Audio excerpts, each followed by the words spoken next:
My name's Thom. I'm the buying manager for Studio East.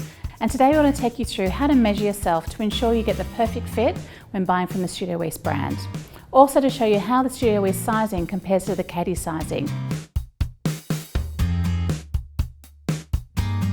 So the first thing we're going to do today is work out how to actually measure yourself correctly. It's really important that when you're measuring each point, you get the correct number that you can match back to the size to ensure you get the perfect fitting garment every single time. It's really easy and simple to measure yourself at home. All you're going to need to be able to do this is just grab one of these soft measuring tapes, which most people have at home already. It's best to use a soft, flexible kind because it means you can wrap it around your body and you can easily work out what measurement point you are from that. So we'll just take you through how to measure each of your body points, your bust, the waist and the hip.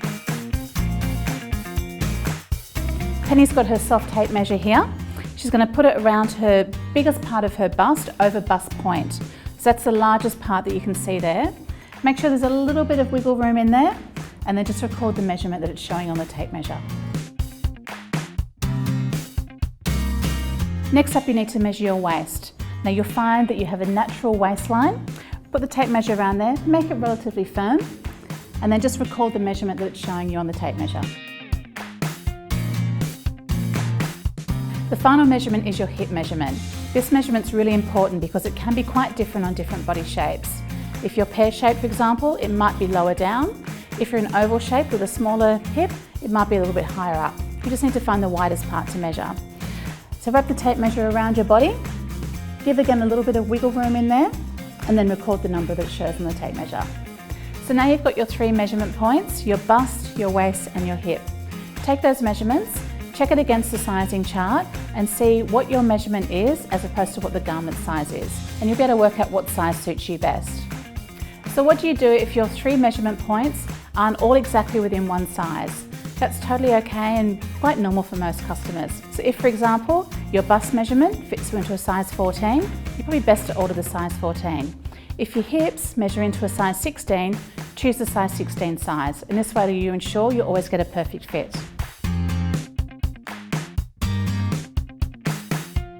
So how does the Katie sizing differ to the Studio East sizing? Basically, the Katie's brand is built on a size 10 going up to regular size 20. The Studio East brand starts at size 14 and goes to size 26. Now, many customers might find that they fall in between these two different brands within the sizing. So essentially the difference would be a size 14 in Studio East would be equal or close to a size 16 in Katie's. However, the fit will be quite different between the two different brands, as in Studio East we've made it to fit for those fuller shapes, bigger in the arms, bigger in the hips, etc. So it's probably best to still measure yourself to ensure that you get the right fit. At Studio East we spend a lot of time designing the garments to make sure that they really flatter and fit the fuller size silhouette. We put a lot of effort into the fabrics that we've selected and also the prints and colours. We've made sure that things are really strong and really poppy and that you feel really fun and fashionable when you're wearing our product. So now you know how to measure yourself perfectly and find the perfect fit for you from the Studio East brand.